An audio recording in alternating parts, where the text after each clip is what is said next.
I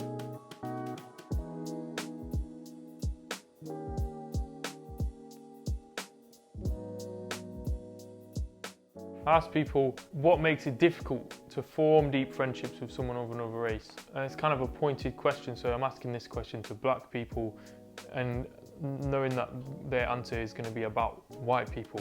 So I want them to tell me what white people are doing wrong. What mistakes are we making regularly? And we've already been through a few of the mistakes that people make a lot. But this was just asking them, just really putting on a plate, just spell it out for me. What are we doing wrong? And then so we can then figure out how to get it right. That's the reason for asking this question. So what makes it difficult and what mistakes are white people making regularly? I think something's a barrier if you choose it to be a barrier. Yeah.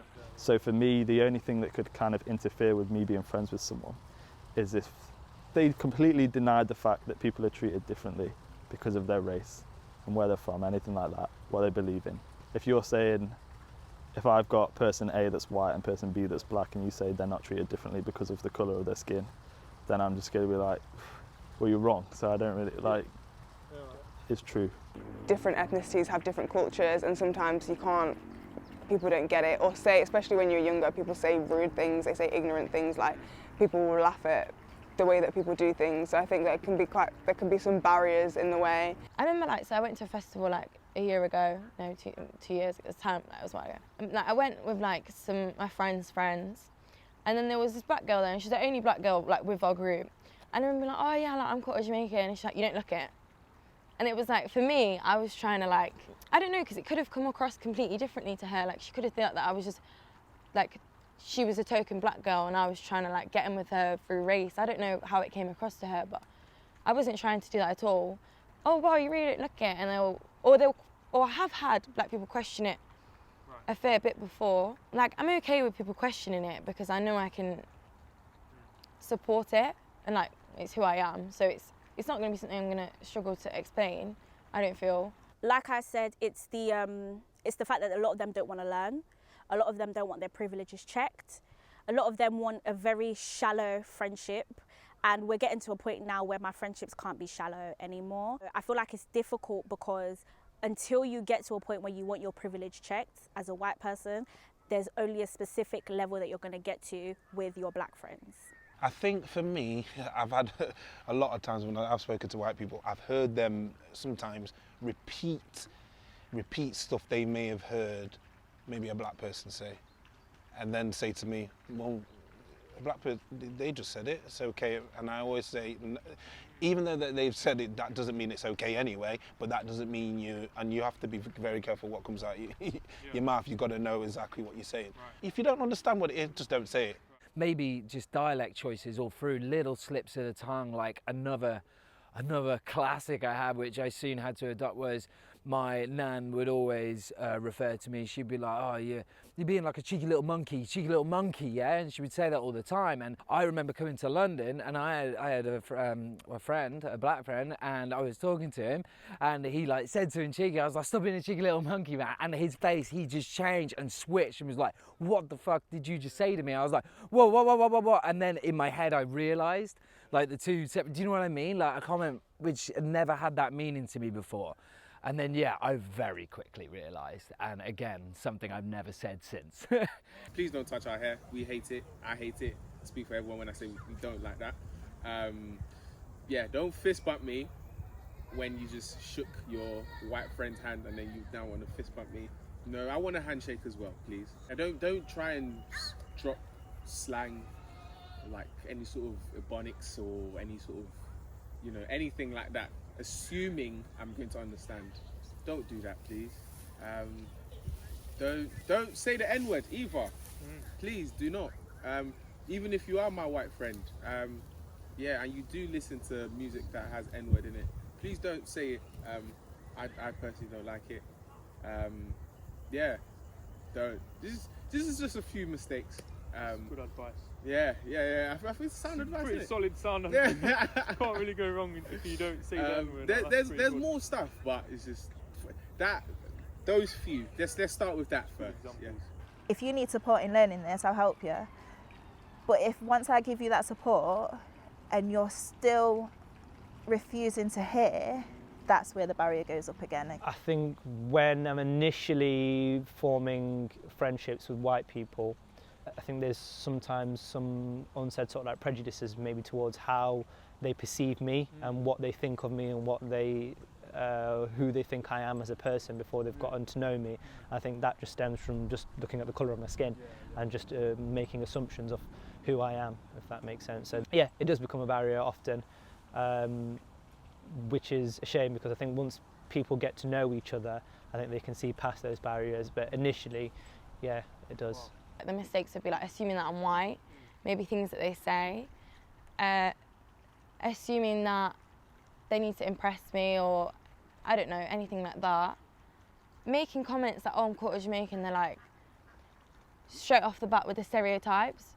Oh yeah, you like weed, don't you? And like, oh, my granddad lives in Jamaica, he was born there. And like, oh, but your granddad smokes bear weed. And it's like, people will say that so early on in meeting me. It's like, you don't know anything about me or my family or my heritage. All you know is that I'm part Jamaican. If you could start from day one, wipe everyone out, that sounds dark. No, not what I meant. But You can start again. yeah, get rid of all the perceptions, all the stereotypes, and just, you would want people to just be accepting and not be bothered about the colour of somebody, what they believe in. It's been recently that I've had to call a few people out on. We've got a WhatsApp group with a couple of friends who are from West Midlands still, and I've had to call them out recently on sharing memes that are kind of anti-East Asian, particularly in the coronavirus type thing. Just stuff that they haven't thought about. Or stuff that perpetuates a certain narrative that I'm like, don't do that. And it's stuff they wouldn't have even thought of. Stuff they wouldn't consider themselves racist. You know, it's just a joke. It's just banter. And you have to go, yeah, but you have to think about the wider implications of that. You're not walking down the street and frightened of getting punched just because of the way you look. To start off with, I think they thought it was a joke, because in the past I've sort of laughed it off as sort of just banter and just being one of the lads.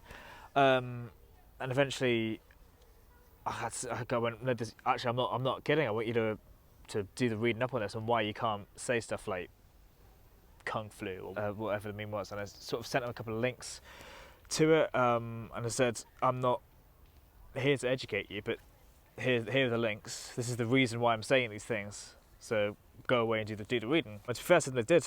When I go round to like a white girl's house, for example, and they were like, oh, you know, like, by the way, my dad might not like you because he's not keen on black people. Or like, there's nothing wrong with that, because it's a person, right? It's like, you can get with a white person that's going to be indecent. You can go, it doesn't matter who it is, it's about the person. So I definitely feel like it has a direct influence on that, 100%. For me, in my experience, no, but I do know it's common, like, maybe it's common, like, a white person could, like, I don't know what the word is, but it's, like, say if they met a black person, they could be, like, over friendly at the fact that they was black, and that they like to show that they're not racist and like try extra hard and be like, oh, like say if my hair was actually looking a mess and I knew it was looking a mess, and it's in like an afro or something, and they'd be like, oh, I love it, but it's like, you don't, but you like trying to make me comfortable, which is, it's not a bad thing, but I just think it's like they overdo it sometimes. Where that would become an issue, again, like we said before, is when that becomes like the focal point rather than me as a person.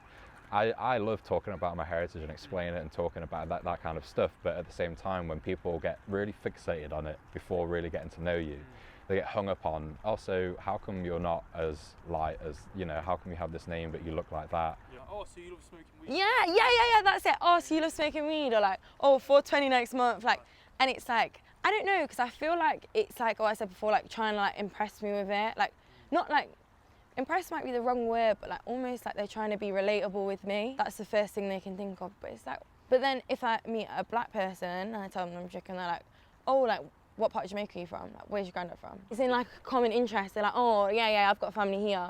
So it's more, with the white people, it's like straight on the stereotypes, but with the black people, it's like actually like, they're interested in the fact that I'm Jamaican. Where do I start? Just trying to do too much.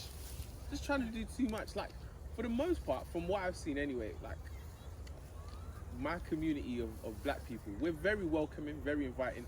you don't need to do much for us to be like, oh, that's my bro, that's my guy. Do you know what I mean? You don't need to do that much. But it's like when you're trying to force the acceptance, or just as opposed to asking, you're just doing. I think that maybe people tend to make friends with people, especially from like when you're in school, with people that look like you or people that you know automatically that you can relate to. Because if you haven't spoken to someone, if you see someone that's like, I don't know, similar to like if you were wearing the same t-shirt that had a band or whatever, like your interests, you'd make friends with someone that you could relate to. It makes it easier because I guess people don't have to go out of their way or above and beyond as much as you would if you had to like fully have to understand someone from a completely different class and social background to you. It turns into a conversation of me being like, are you sure you know that the reason you're able to say that is because of this?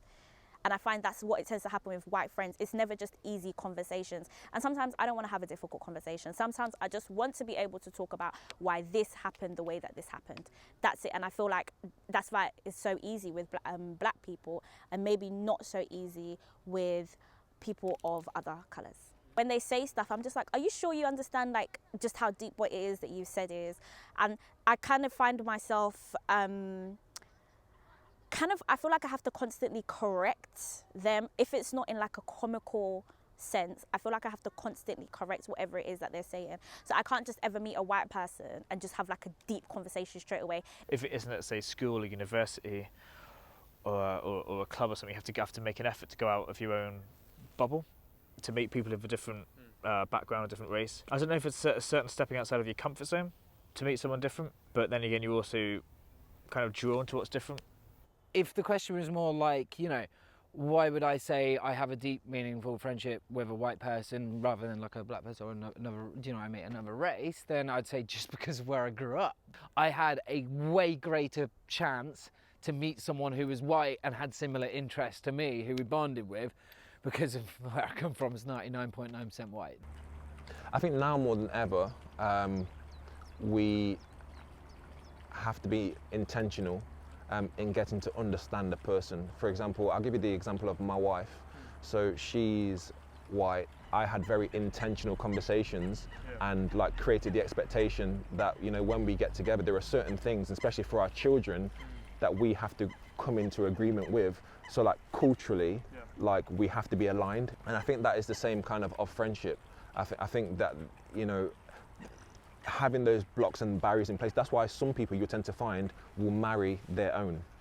Because it's just more understood. Other brown people sometimes were quite boxed in, were like, no, like, that's like white music, I don't listen to white music. So sometimes that was a big block. It's sort of like my absorption of culture and music and art and all the things that come with it, and film was very, very different to the people I've met. Obviously I don't want to paint everyone with one brush, but the other brown people I went to school with, and sort of their absorption of culture and sort of what they were interested in. Our interests very quickly sort of like went separate ways, and that's why I sort of ended up becoming friends with more white people, I think, than I did end up becoming brown people. But it's gone like full circle. My like close friendship group is just a mix of ethnicities. There's so many different ethnicities in my like close friendship circle. So when I like kind of made friends with my white friends, like I could culturally relate to them a lot more as well, because culturally I'm a lot more white British than black Caribbean. Whereas if maybe it was the flip side, like my boyfriend, he's mixed race, but his mum's Ghanaian and his dad's Belgium, and he relates a lot more to his mum's side. So even though he's mixed race, he tends to have a lot of more black friends or a lot more Ghanaian friends because he can just relate to them a lot more. I remember so I've got a friend from London who I met a couple of years ago, and she looks like me, but she has very dark, straight hair, but she's quarter Trinidadian. So we're very similar in our like racial makeup, but we both look completely white. And I think having a friendship with her really helped me. And like she's one of the girls that I'll go to carnival with, and it was like knowing that me and her have had the exact same experiences through life. For her, it's probably, I don't know if to say it, like this may come across wrong, but like probably been a bit easier growing up in London because it's such a diverse city. There's so many people who are racially ambiguous. at the same time, I also feel like parents have a big play on it. Because one thing that I was hearing up until I was about, even now, today, is, you know, don't go over a black guy. Don't go over white, well, don't go over a black guy. You can only marry a black woman. You can't go over a white girl. Like my mum, my mum has never been like that at all. She's just been like, be who you want to be with. I feel like it's overcoming the differences with any interracial friendship or any sort of interracial relationship.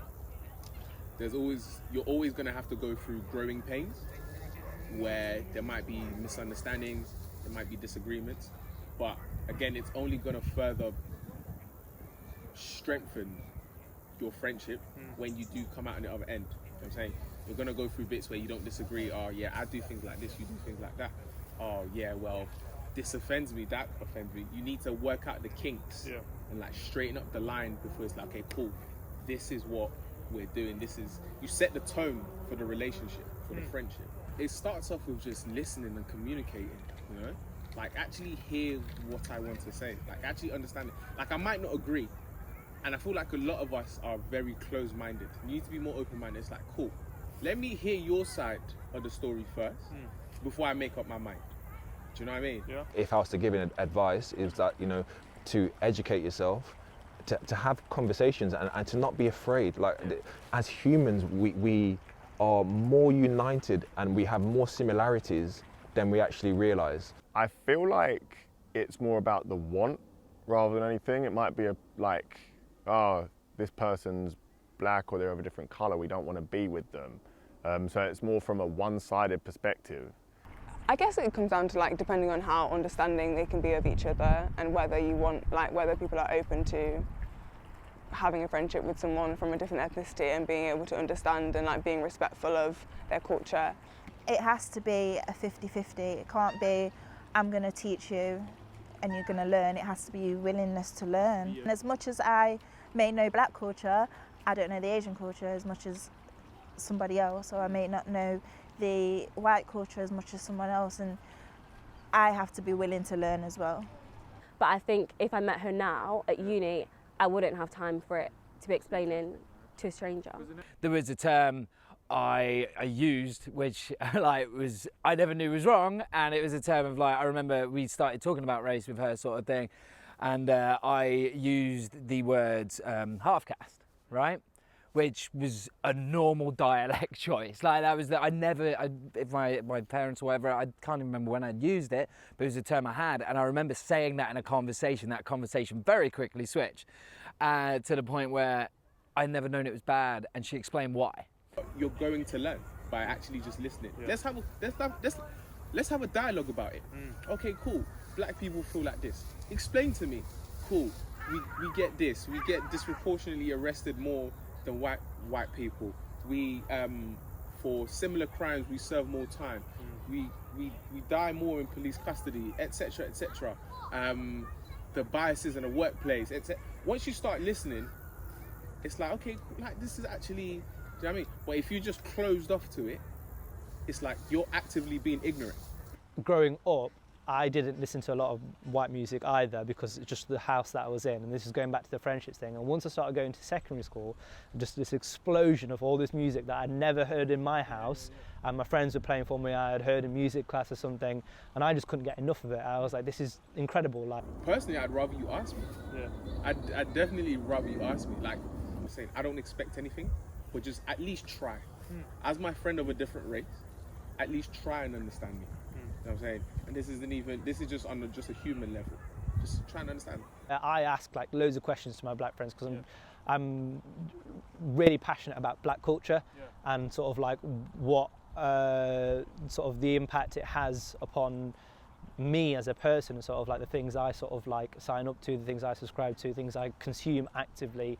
A lot of it is rooted around sort of like black culture. So like I want to ask a lot and I want to find out a lot, and so my relationship with my black friends is sort of based around that as well, and a mutual understanding of like we've grown up together and things that we're interested in and friendships and memories and stuff. We're a farming community, right? So we have a massive influx of like Latvians, it's just Eastern Europeans in general, right? So I'll give you an example. Once I got called out the class for regurgitating my parents' words, right? So we were doing like an RE class, whatever, and we were doing about like social aspects and things. And I don't know why, I can't remember the lead up to it, but I remember somebody was talking about other race, whatever, and I put my hand up because it was clown, whatever, and asked the question, which was like, so it was like, how come my dad says that, you know, like a Polish person can drive without a driving license, get caught, get a slap on the wrist and a little fine, but you know, he has his tax 1 day out of date and he'll get like blah, blah, blah. It was something along those lines, do you know what I mean? Which is like a regurgitated sentence I got from my dad, right? And it's so interesting because his attitude's changed, because he's like, actually, they're the best workers I've ever had. Like, you know what I mean? He's like, and they're the best people I've ever worked with. And his whole attitude changed. And it's such the person who was literally saying the polar opposite. Do you know what I mean? He even talks about it, and like, he even says like, oh, you know, and like, I went to a house and tried the beers and things like that. And he loves it. And it's that breaking that little window. Do you know what I mean? That little emergency glass and opening the doors. It's like, it took that little push. Not that those two cultures can't coexist, because they completely can, but there has to be intentional conversation. You need to really underpin that and have that foundation for friendship to go on. So I think now we're in we have a great opportunity to really develop healthy, wholesome friendships, and I think that there has been the invitation to really, you know, have truth and have honesty and have that transparency to really develop good, healthy relationships between, you know, all colours and creeds. Take London, for example, extremely culturally diverse, you know, and you'll find in certain areas all ethnicities mixing with everyone. That's just because that's a society that you grow up in, the culture. You see the African man with the Asian guy, and if you look at sport also, those things, they help to integrate, you know, different communities. Submerge yourself in difference. Now it's not cool, you know, to be uneducated, in the sense of, I'm not talking about academics. Academics and education, I think, are two separate things. You can be academic, that's great, awesome, do your education, but like in terms of education, in terms of like cultural understanding, like language, submerging yourself in something outside of your comfort zone. But I have a saying that says, you know, life begins at the end of your comfort zone. If you're comfortable in your own little small bubble, you know, in some suburban area, then that's awesome. However, if you want to experience real life, get out of that place, have some conversation with people who don't look like you. So you think life begins at the end of your comfort zone? At the end of your comfort zone, that's where life starts.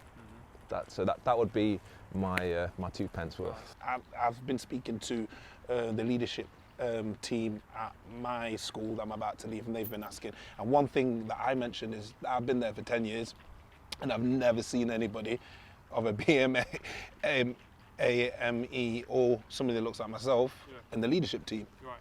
And I've been there 10 years. And this is the senior leadership of the school, and my school's very, very diverse. Very diverse.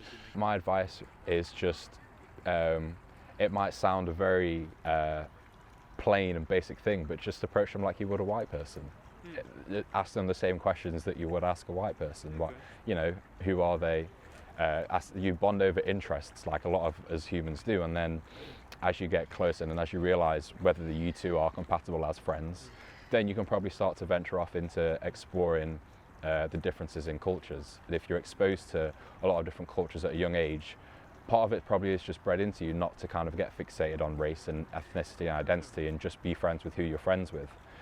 It's like I said with the acceptance, if you can't, I think the whole argument of, oh, I don't see race, is, I think as a child, that's a good thing, because you shouldn't. Nobody should be dealt with or spoken to. You shouldn't treat people differently just because of how they look or what they believe in. But as you grow up and become more aware of what's going on in the world, you do have to accept that just because of the way people look and where they're from, they're going to be treated differently. And I feel like it does stem from the parents as well. Like, the kids will see that, and it's a learned behaviour. They're like, black, so they see like danger, or they see different colour, and they're like, no, I don't want to be with them. There are other people who just don't have that behind them. And I feel like the parents definitely have a direct influence on that. Listen and watch, and not try and impose a certain thing. You know, you kind of got your own ways of dealing with it. So it's being an ally, but also don't get over-offended on our behalves. Because we've grown up with it. We've got a certain way of dealing with it. Be an ally, be supportive, and back us up. But we don't need you to white saviour us. Fight the battle. Yeah, I think asking permission is never a bad idea. And because you'll say yes or no, or just say, did that make you uncomfortable? How can I help? How can I support you? I think it's about asking open questions like that. I think so, because hopefully by this point I'd made them comfortable talking to me and, you know, open enough to tell me honestly what white people are doing. I'm showing them that I'm willing to learn and I'm willing to like change my behaviour. Yeah, I think being invited to an interview like this, being involved in a project like this, they know that my motivations are good, hopefully. I know there will probably still be people watching this who get upset by it, maybe get uncomfortable because of it. Well, that's probably a good thing.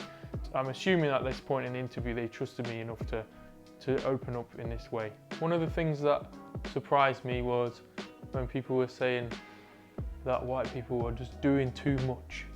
They're just trying too hard. So I thought, you know, white people aren't trying hard enough, but it sounds like from a lot of people's experience, people are trying to do too much and they're trying to overcompensate for their whiteness. I think white people do this because they're going to help the other person feel comfortable around them, and they're going to try and build trust by showing them how woke they are, or how much in common they've got, or that, you know, we like the same music, or whatever it is.